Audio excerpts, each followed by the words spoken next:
I am one of the few people mentioned in all four Gospels. Even Jesus' father does not have that privilege, although we share the same name. I am Joseph of Arimathea, and I have the unusual distinction of being a minor Bible character of whom you know more about than almost every other person in the Gospels besides Jesus himself. All four Gospels record events from the last week of Jesus' life. Matthew and John were eyewitnesses, while Mark and Luke got their information from other sources. Though each writer had his own information sources and goals, the Holy Spirit inspired the writing of all four books. Matthew tells you that I was very rich, came from Arimathea, was a disciple of Jesus, went to Pilate to get the body of Jesus, wrapped the body of Jesus in a linen cloth, laid Jesus' dead body in my own new tomb, and rolled a giant stone over the tomb's entrance. Mark says I was a prominent member of the council.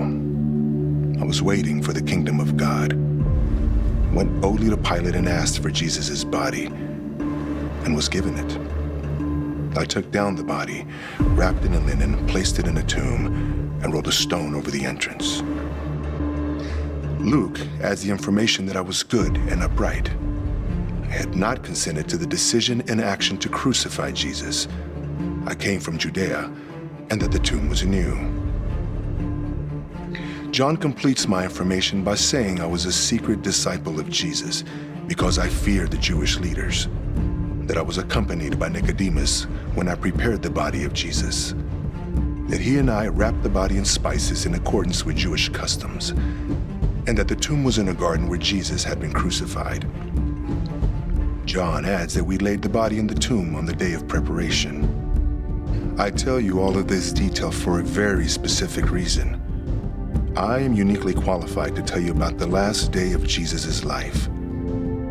When you hear my story, you will also guess where the writers of the Gospels got some of their detailed information. I was born with a silver spoon in my mouth, the child of a wealthy Jewish merchant. When I was young, my family moved from Arimathea to a large house on Mount Zion, only a few hundred yards west of the temple in Jerusalem. We could walk straight east from my house, cross the bridge you know as Wilson's Arch, and enter the temple grounds, our treasured, custom-made robes billowing, without even having to mingle with the poor people, let alone be bothered by beggars. My father was a Sadducee, as were many of the other wealthy Jewish leaders. We were very socially concerned, didn't believe in the resurrection, and not overly concerned with intricate theological arguments. Although we didn't believe in the resurrection, we did believe that the Messiah would restore Israel to its rightful, powerful position among the countries of the world. We looked for a Messiah that would restore King David's earthly power, although that power had not really existed for nearly 1,000 years. Since we were wealthy, I went to school and studied the Torah with other wealthy children. Sometimes, exceptionally bright children, such as Saul of Tarsus, joined our group. But mostly I knew rich people. Rich people came to our house for dinner. My parents' friends were all powerful. Wealth was much more important to us than having perfect theology. We paid poor rabbis to be concerned about theology for us, just as some of you modern people pay your preachers to think about theology for you. Almost a week before the death of Jesus, I learned that he and his disciples were in town. I rushed to hear the famous teacher and found that he was surrounded by people of all kinds. Naturally, I gravitated to stand by my friends, other rich and very richly attired Jews.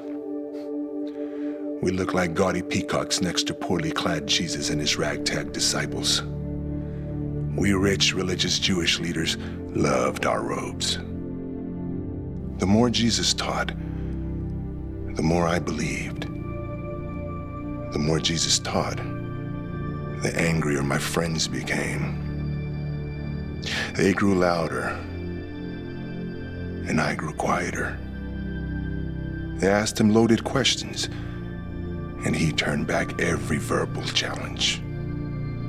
The people loved watching Jesus take on the religious establishment. And I did too. I so badly wanted to hear Jesus, and my robes kept me safe from suspicion. I wasn't paying attention to the storm that was brewing. I started hearing rumors that one of Jesus' followers had taken a bribe to betray him to the Jewish leaders. It sounded so silly. Why would such powerful men be afraid of a homeless preacher? On Thursday night, I celebrated Passover with my entire family. Like other rich people, we had a choice lamb and used expensive cups and plates. I have to admit that while the service was going on, I didn't notice any difference in it than the many others I had attended in my life. My life was as normal as could be, until about midnight, when nothing in my world would ever be the same. There was a loud, crashing knock on my front door. I jumped out of bed, threw on the nearest robe. My servants and I arrived at the door at the same time. There were many of my friends holding torches. They shouted at me to get dressed and to come with them. There was an emergency, and the Sanhedrin was going to meet. It must be quite an emergency, I thought, since the Sanhedrin almost never met at night. We entered the Sanhedrin building. I understood the commotion. They were afraid of Jesus. They wanted to kill him because they were afraid of him. Nothing was going to stop that bloodthirsty mob, but they had no authority to kill him. That's the knowledge I console myself with anyway. They only had legal authority to beat him before letting him go. I settled in for a long trial, and that is what I got.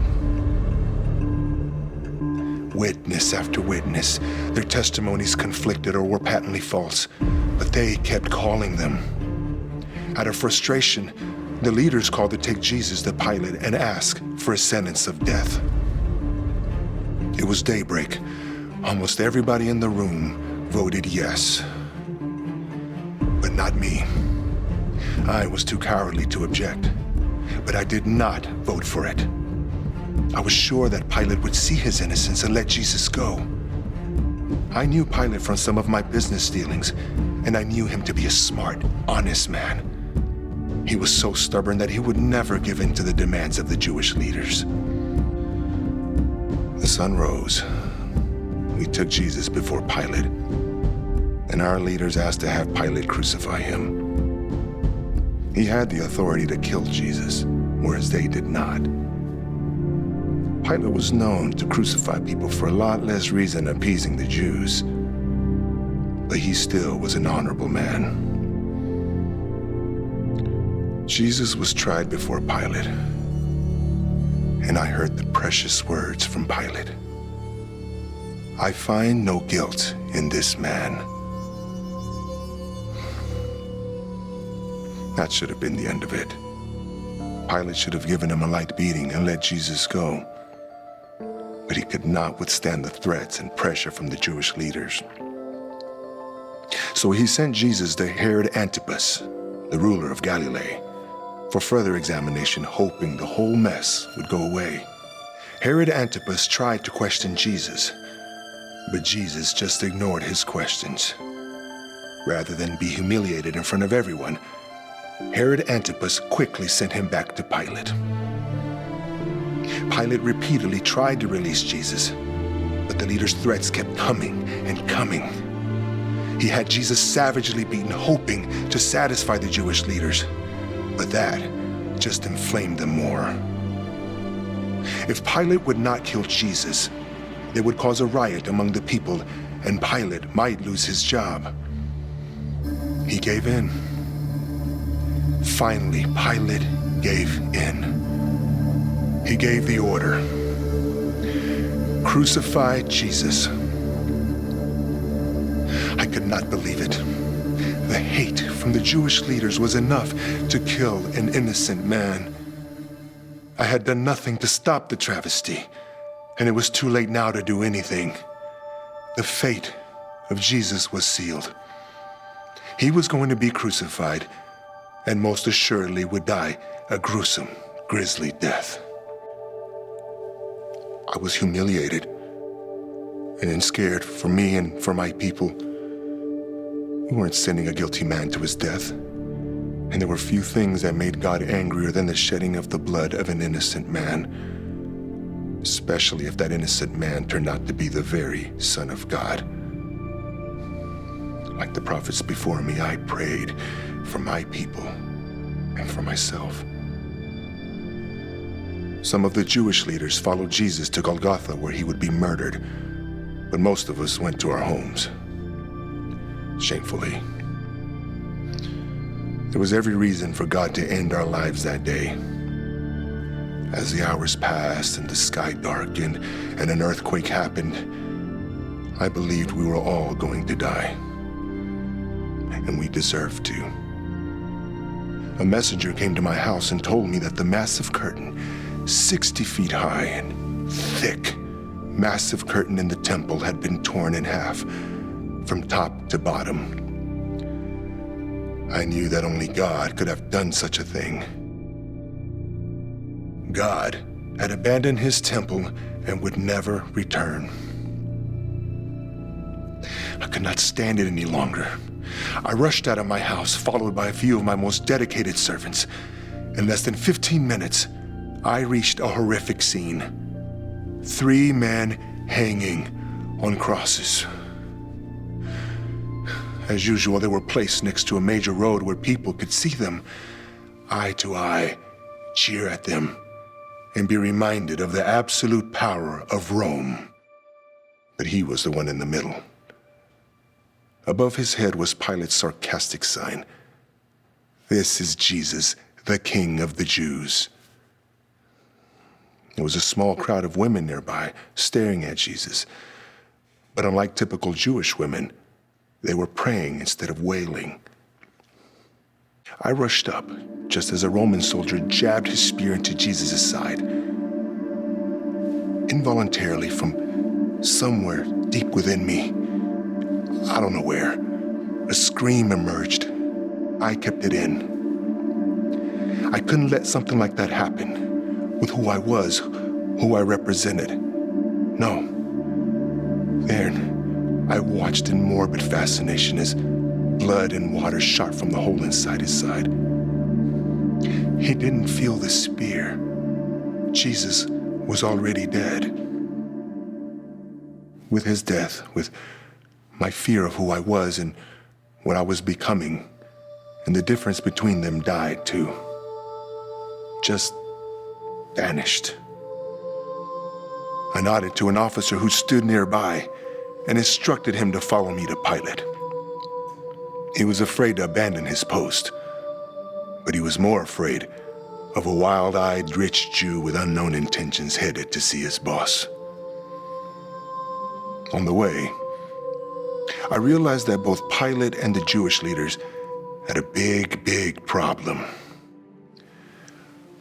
What would they do with the body of Jesus? Romans typically left the bodies of the crucified to rot on the cross as a deterrent to future criminals. But Pilate would be ashamed to have that body stay in the public eye since he knew Jesus was innocent. The Jewish leaders were obligated to have the body buried within 24 hours after death. But they wanted to disassociate themselves from Jesus' death and just have the whole matter go away quietly. When my small entourage reached Pilate's garden, I just walked in. I guess Pilate's bodyguards thought the officer with me was under orders to report. Plus, they were familiar with me from my past dealings with Pilate. When I entered the room, Pilate just gave me a questioning look. I said, "Please, give me the body of the innocent man." The officer confirmed that Jesus was dead, and Pilate gave his body to me. I was sure Pilate was appreciative that I was removing a sign of his shameful action. Back we went to Golgotha, where the officer instructed his soldiers to remove the dead Jesus from the cross. Sickened by the thought of them ripping his hands and feet from the nails, my servants and I removed him from the cross. I then sent one servant to fetch linen cloth and other servants to buy burial spices and perfumes. They only had an hour to buy those things because sundown was approaching, and the burial had to happen soon. My servants gone, I was in a quandary. What would I do next? There was a muffled cough behind me. I turned around. Nicodemus. It was my friend Nicodemus, another secret follower of Jesus. I said, "My tomb is over there. We will carry him." The blood drops of Jesus stained our robes, our expensive, pompous robes that now we would never wash. We reached the opening of the tomb. My servants began to arrive. Nicodemus and I personally prepared the body with the spices and then carefully wrapped it with linen strips. We placed the headpiece over his face and head and laid him down. With one last look, we left the tomb. It took 6 of us to lever the stone in place over the tomb face, where we sealed it. It would take 12 strong men to remove that stone because I had designed it that way. Nicodemus and I were ritually unclean because we had touched a dead body.